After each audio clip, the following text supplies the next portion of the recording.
Ne vous laissez pas impressionner par la philosophie, par des belles phrases, par des paroles. Peut-être vous allez, en fonction de votre compréhension, vous allez dire, waouh, il prononce des phrases, des mots, c'est trop intelligent, c'est trop intelligible, ainsi de suite. Donc forcément, il est dans le vrai. C'est faux. C'est faux. Tout explique, tout est expliqué en langue douala. Donc ne vous laissez pas tromper. Donc quand on parle d'Osiris, Osiris, c'est un démon. Est-ce que vous comprenez? Je répète, Osiris, c'est un démon. C'est un démon. Les vrais Égyptiens, je répète. Parce qu'il y a plein de gens qui racontent que il y a même une des personnes qui essaie d'expliquer que à l'époque, quand les Bassa, un groupe de Bassa était en Égypte, c'était au temps de Moïse. Ils disent que les Bassa étaient en Égypte au temps de Moïse et que le petit frère de Moïse, mais c'est écrit où que Moïse avait un petit frère.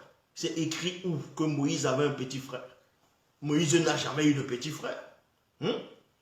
Moïse avait un grand frère et une grande sœur. Oui, Aaron. Son vrai nom c'est Moenen. Et Myriam, son vrai nom c'est Niembam. Et le vrai nom de Moïse c'est Boussi.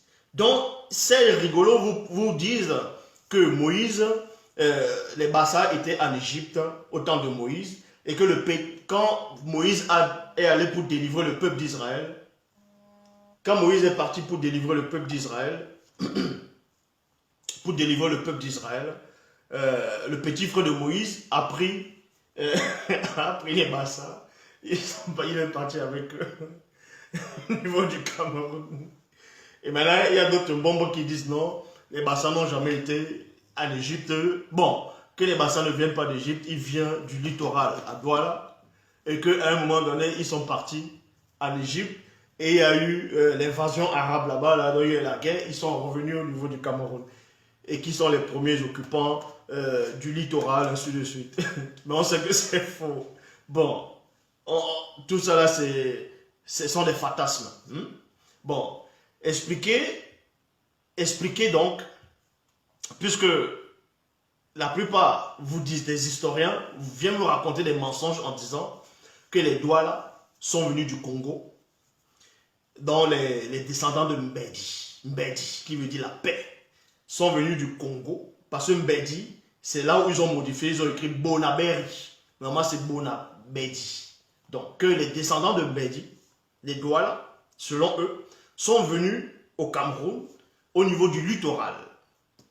C'est-à-dire au Vouri, vers le Vouri, et qu'à l'époque, on appelait déjà ça Oli. Oli. Donc, vous allez voir quelque chose qui ne tient pas. On vous dit que les Douala sont arrivés au Vouri, ils ont trouvé les Bassa et les Bakoko. Maintenant, quand vous allez voir les Bakoko vont vous dire que c'est eux les Bakoko qui étaient là avant et que les Bassa sont venus les trouver. Or, quand vous allez voir, pas tous les Bassa, pas tous les Bakoko. Maintenant, il y a quelque chose que quand ils viennent raconter ce genre de choses, ils ne voient même pas qu'eux-mêmes, ils ne sont pas logiques. En quoi ils ne sont pas logiques? Comment se fait-il que on dise que les Douala, ils ont une langue à eux. Ils viennent au Vouri, c'est-à-dire dans le littoral. Ils trouvent d'autres peuples, beaucoup de peuples. Écoutez attentivement. Même les Bakoko, ceux qui vont regarder là, écoutez la révélation. Les Douala, ils vous disent que les Douala sont arrivés au littoral. Ils ont trouvé les Bassa et les Bakoko. Maintenant, demandez si vous connaissez un Bakoko. Demandez à un Bakoko, qu'est-ce qui veut dire Bakoko? Qui lui a donné le nom Bakoko? Qui a donné le nom à cette tribu Bakoko, à Bakoko? Vu que Bakoko c'est en Douala, en gros, c'est Batoba Mikoko. Comment se fait-il que les Douala viennent, ils trouvent des gens, un peuple, ils vous nomment et vous portez ce nom? Et des générations après, vous avez des chefs traditionnels du premier, deuxième, troisième degré qui portent toujours des noms Douala. Presque toute la ville porte le nom Douala. Donc, je lance le défi ici à tous ceux qui pensent être des bombocs, à tous ceux qui pensent être des historiens, qui disent que non, les Douala sont arrivés au Cameroun, ils ont trouvé les Bassa, ils ont trouvé les Bakoko sur place. Posez-les la question, dites-moi alors, quand les Douala sont arrivés, ils ont vu les Bakoko et les Bassa, ils se sont parlé. Ils se sont parlé en quelle langue?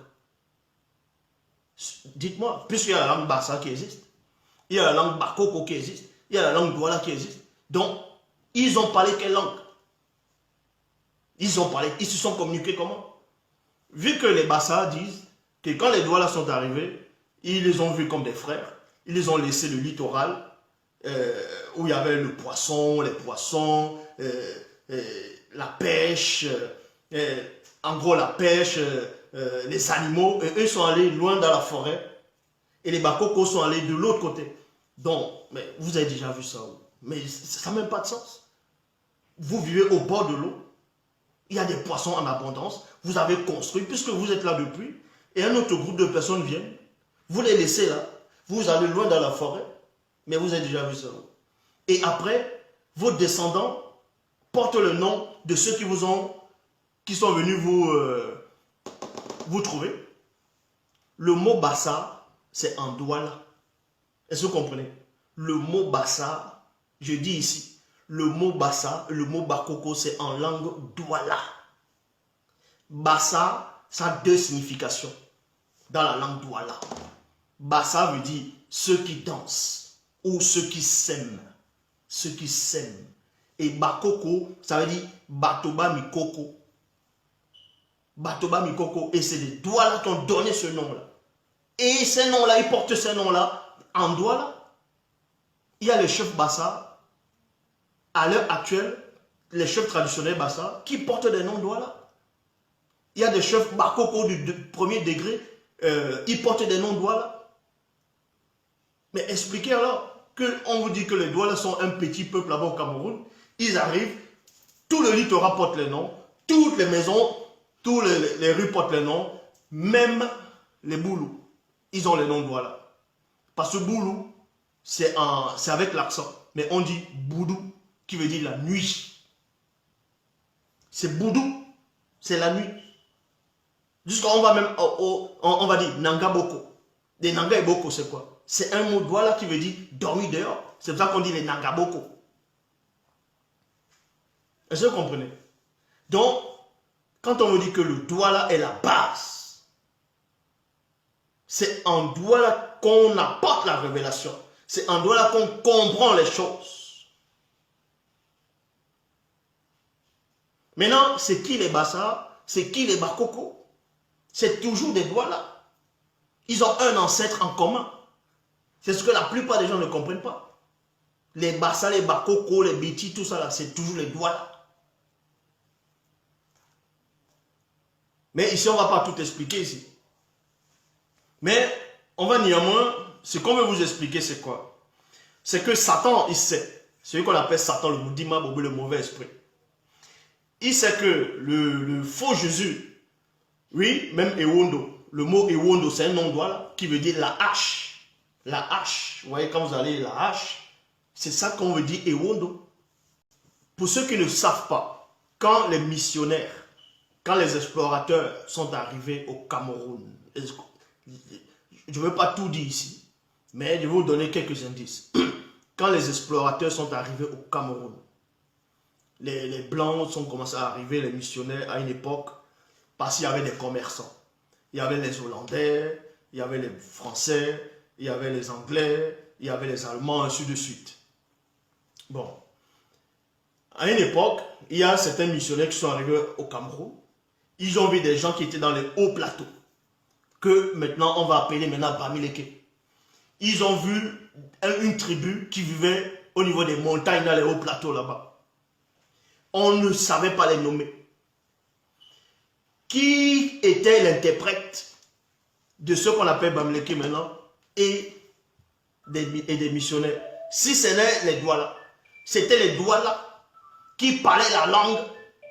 C'était les Douala qui parlaient la même langue que ce qu'on appelle les Bamileke à cette époque-là. Et celui qui a servi de traduction, il a donné le nom de, c'est-à-dire de la tribu Bamileke, mais sauf que le blanc les missionnaires ont mal retenu ce nom-là et ça a été transformé en Bamileke. Réellement, le mot Bamileke ne veut rien dire. Je lance le défi à quiconque va me prouver le contraire. Le mot Bamileke ne veut rien dire. Exactement comme Kribi. Quand on dit la ville de Kribi à l'océan là-bas au Cameroun, Kribi ne veut rien dire. Puisque le mot Kribi, ce n'est pas son vrai nom. C'est une déformation en gros de la langue. C'est comme ça, il déforme des phrases. C'est comme Bonaberi. Bonaberi ne veut rien dire. Bonaberi à Sodiko ne veut rien dire. On dit Bonabedi, qui veut dire la famille de la paix. Bonaberi ne veut rien dire. Bon, expliquez-moi maintenant, parce que quand certains bombocs qui se prennent pour des bombocs qui passent à la télé, ils sont écrits, ils viennent raconter des hérésies, qu'ils étaient là en premier. Mais je veux donc qu'on m'explique, si ils étaient là en premier, comment se fait-il que dans la ville de Koto qui est au Cameroun, on va dire c'est la zone Bassa, mais le nom Cameroun, le nom de la ville Koto, c'est un nom quoi? C'est pas un nom Bassa. C'est un nom Douala. Koto qui veut dire la barrière. Qui veut dire la barrière, la porte. Quand vous allez en Goma, on dit quartier Bassa, vous allez à Lendi. Ces quartiers Bassa, c'est des noms Douala qui ont une signification.